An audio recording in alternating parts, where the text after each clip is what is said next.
Garments শ্রমিক আন্দোলন বাংলাদেশ কর্তৃক আয়োজিত আজকে এই সেমিনারে সম্মানিত সভাপতি, সর্বস্তরের শ্রমিক ভাইয়ের আমার, আজকে বাংলাদেশ কেন স্বাধীন হয়েছে আপনারা জানেন। সাম্য, মানবিক মর্যাদা, সামাজিক ন্যায় বিচার প্রতিষ্ঠিত করার জন্যই এদেশ স্বাধীন হয়েছে। সাম্য, সমান অধিকার ভোগ করবে, যেখানে মালিক এবং শ্রমিকদের মধ্যে সাম্যতা থাকবে, তাদের বেতনের মধ্যে সাম্যতা থাকবে, তাদের অধিকারের মধ্যে সাম্যতা থাকবে, শ্রমজীবীরা শ্রম দিবে যেন তারা শ্রমের বিনিময় ন্যায্য প্রাপ্তি পায়। এর জন্যই আন্দোলন হয়েছে, সংগ্রাম হয়েছে। শ্রমিকদের দাম সবচেয়ে বেশি, খাস করে বাংলাদেশের গার্মেন্টস শ্রমিক, তারা আমাদের কাছে অনেক বেশি দামি, অনেক বেশি সম্মানিত,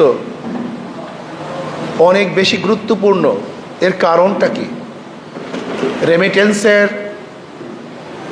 অধিকাংশ এই শ্রমিকদের মাধ্যমেই আমাদের বাংলাদেশে আসে। আমাদের অর্থনীতির ভারসাম্য রক্ষা করে এই গার্মেন্টস সেক্টর। যেহেতু গার্মেন্টস সেক্টর আমাদের বাংলাদেশের অর্থনীতি মজবুত করে, শক্তিশালী করে, এর জন্য দেখবেন গার্মেন্টস নিয়ে বিভিন্ন ষড়যন্ত্র চলতেছে। যারা আমাদের দেশের শত্রু, এই মানবতার শত্রু, আমাদের দেশকে যারা অস্থিতিশীল করতে চায়, তারা গার্মেন্টস সেক্টরের সব সময়তেই সুস্থ পরিবেশ রাখতে চায় না। বিশৃঙ্খলা, মারামারি, হরতাল, অবরোধ, কাটাকাটি, ভাঙচুর, গার্মেন্টস বন্ধ করা, বিভিন্ন আন্দোলন করে এই সেক্টরকে ধ্বংস করার চক্রান্ত করতেছে। কেন? শ্রমিকরা তাদের ন্যায্য প্রাপ্তি পাচ্ছে না। কেন পাবে না? এর কারণ কোথায়? বহুত কারণ আছে। সব সিন্ডিকেটের মাধ্যমে দেশটাকে ধ্বংস করার চক্রান্ত চলতেছে। যেই গার্মেন্টসের প্রয়োজন ছিল 1000 কোটি টাকা, তাকে দেয়া হয়েছে 4000 কোটি টাকা। যেই গার্মেন্টসের প্রয়োজন ছিল 2000 কোটি টাকা, তাকে দেওয়া হয়েছে 8000 কোটি টাকা। মানি প্রয়োজনের চেয়ে তাকে দেওয়া হয়েছে অনেক বেশি। আবার গার্মেন্টস মালিক যেই টাকাগুলি ব্যাংক খাত থেকে নিয়েছে কন্ট্রাক্টের মাধ্যমে, এত % টাকা দেওয়া হবে, তুমি আমাকে এত লোন দাও। দেখা যায় উৎপাদনের চেয়ে আমার ইনভেস্ট অনেক বেশি। সেখানে এক সমস্যা। এরপরে সমস্যা কি? সমস্যা হলো আমাদের সরকারগুলি গার্মেন্টস সেক্টরকে চালাবার জন্য যে পদ্ধতি, প্রক্রিয়া, আইন প্রণয়ন করার কথা ছিল, সেই সুন্দর আইন নাই, সেই পদ্ধতি নেই। দেখা যায় শ্রমিকদেরকে অবৈধভাবে অপসারণ করানো হয়। শ্রমিকরা জানেই না কখন তাদের বিদায় নিতে হবে, চাকরিচ্যুত হবে। এর জন্য শ্রমিকরাও আগ্রহের সাথে মন দিয়ে কাজ করছে না। আর মন দিয়ে কাজ না করার কারণে যেই পরিমাণ উৎপাদন হওয়ার দরকার, সে উৎপাদন হচ্ছে না। এখানে বৈষম্য। যদি শ্রমিকদের ন্যায্য অধিকার দেওয়া হতো, জুলুম না করা হতো, অত্যাচার অবিচার না করা হতো, তাহলে শ্রমিকরা এই প্রতিষ্ঠানকে নিজের আপন মনে করত। তারা সেখানে উৎপাদন বাড়িয়ে দিত, লাভবান হতো। লাভবান হতো মালিক, লাভবান হতো শ্রমিক, লাভবান হতো এই দেশ। কিন্তু সেখানে পরিকল্পিতভাবে শ্রমিক এবং মালিকের মধ্যে বৈষম্য সৃষ্টি করা হয়। শ্রমিকরা কোথায় থাকবে? আমি দেখেছি রাত্রে 1টার সময়, 2টার সময় গার্মেন্টস ছুটি দেওয়া হয়। আমার মা বোনেরা সে রাত্র 2টার সময় রাস্তায় কোথায় যাবে, কি অবস্থায় থাকবে? গাড়ি থাকে না, যানবাহন থাকে না, তাদের নিরাপদ কোনো আশ্রয়স্থান থাকে না। এটা হবে কেন? আমি মনে করি শ্রমিকদের জন্য, খাস করে আমার বোনদের জন্য নিরাপদ আশ্রয়স্থান করা দরকার। যেমন এই গার্মেন্টসের অধীনে যেখানে শ্রমিকরা থাকবে তাদের জন্য স্থাপনা করা দরকার। যদি গার্মেন্টসের অধীনে স্থাপনা করা হতো তাহলে আমার মা বোনেরা রাত্র 2টায় 3টায় অনিরাপদ অবস্থায় রাস্তা নামতে হতো না। তাদের শ্রম আরও বাড়ানো হতো, তাদের প্রাপ্তি যদি আমরা আরও বাড়িয়ে দিতাম তাদের কাজের প্রতি আগ্রহ আরও বাড়ত। এর জন্য আমি মনে করি মালিক এবং শ্রমিকদের মধ্যে যে দূরত্ব আছে এই দূরত্ব কমাতে হবে। যে সমস্ত মালিক ভেঙে গেছে, বিদেশে চলে গেছে এই প্রতিষ্ঠান ছেড়ে দিয়ে, কেন গেছে? কারণ তার কোনো লস নাই তো। সে এখানে ইনভেস্ট করছে 1000 কোটি টাকা, ব্যাংক থেকে নিয়েছে 2000 কোটি টাকা, 5000 কোটি টাকা। এই টাকাগুলি কাদের? এই বাংলাদেশের জনগণের। এই পরিকল্পিতভাবে সিন্ডিকেট করে আমাদের অর্থনীতিকে ধ্বংস করার চক্রান্ত বিগত দিনে চলতেছে। আমরা মনে করি বর্তমান অর্থবর্তী সরকার, এই অন্তর্বর্তীকালীন সরকার শ্রমিক এবং এই গার্মেন্টস সেক্টরটাকে মজবুত করার জন্য প্রয়োজনে ভিন্ন সচিব বা কর্মকর্তা নিয়োগ করে আমাদের গার্মেন্টস সেক্টরটাকে মজবুত এবং শক্তিশালী করার চেষ্টা করতে হবে। শ্রমিকরা যেন কোনো অবস্থাতেই তাদের অধিকার থেকে বঞ্চিত না হয় সেই ব্যবস্থা করতে হবে। ন্যায্য অধিকার তাদেরকে অবশ্যই দিতে হবে। শ্রমিকরা যদি অসুস্থ হয়, অ্যাক্সিডেন্ট হয়, সেখানে নির্দিষ্ট আইন থাকা দরকার।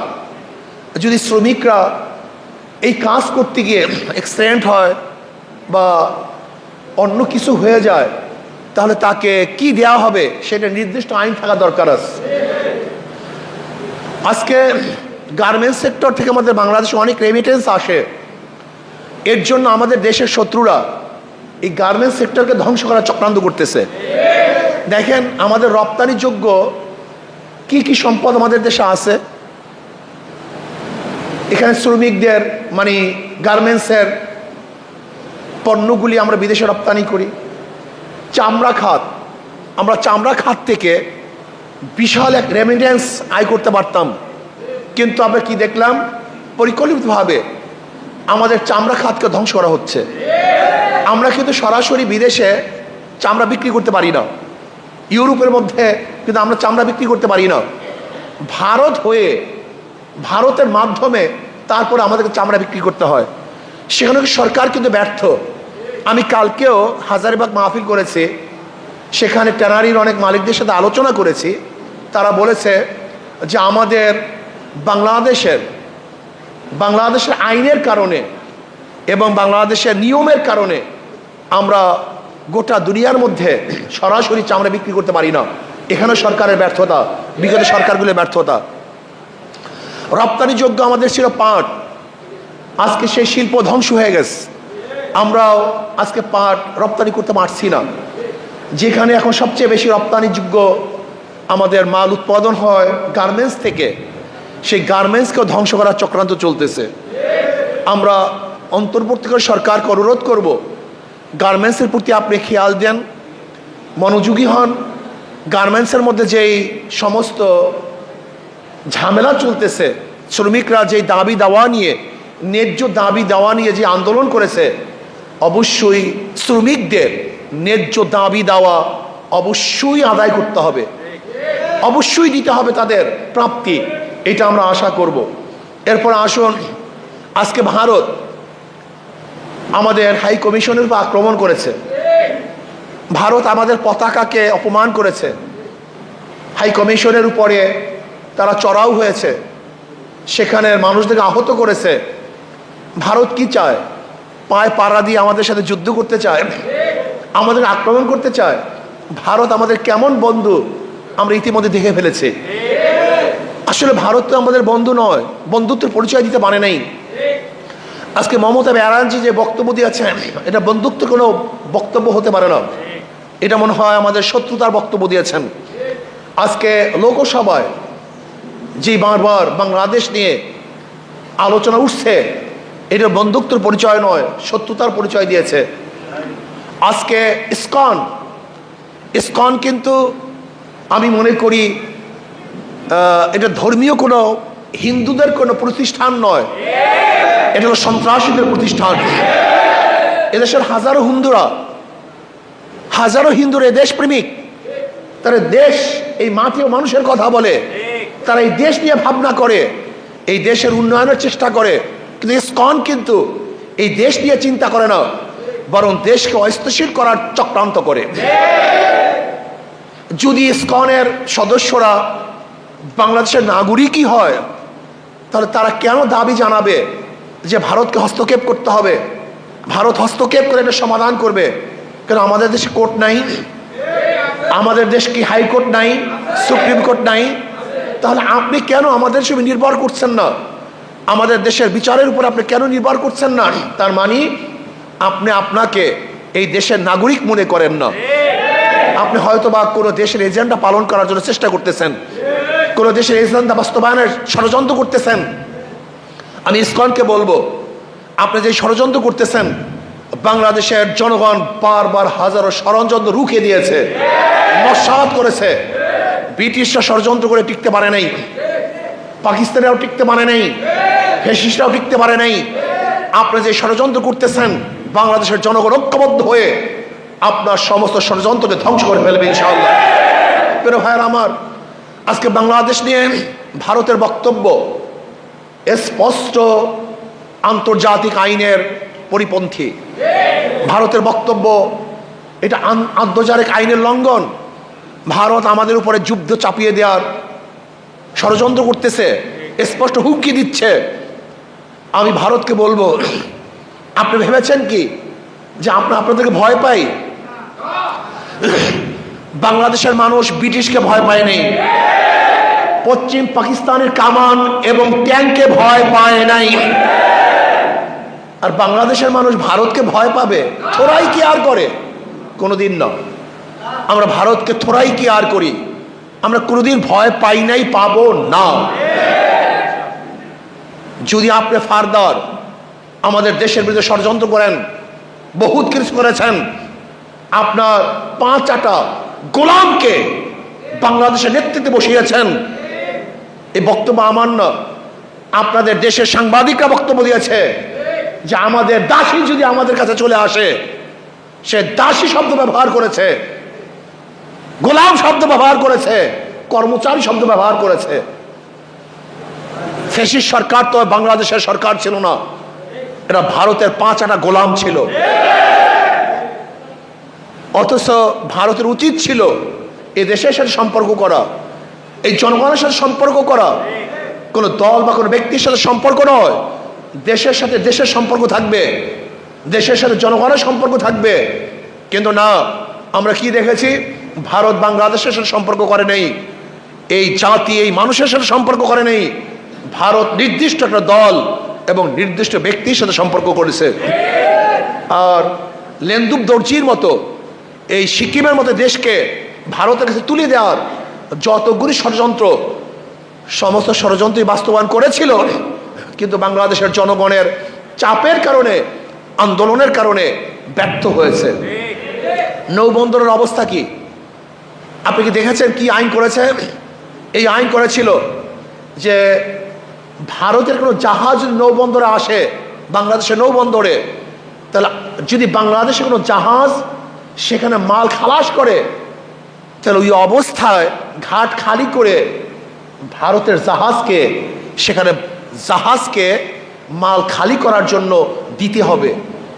এটা গোলামি, এটা স্বাধীন রাষ্ট্রের আইন হতে পারে না। আজকে ট্রানজিটের অবস্থাটা কি?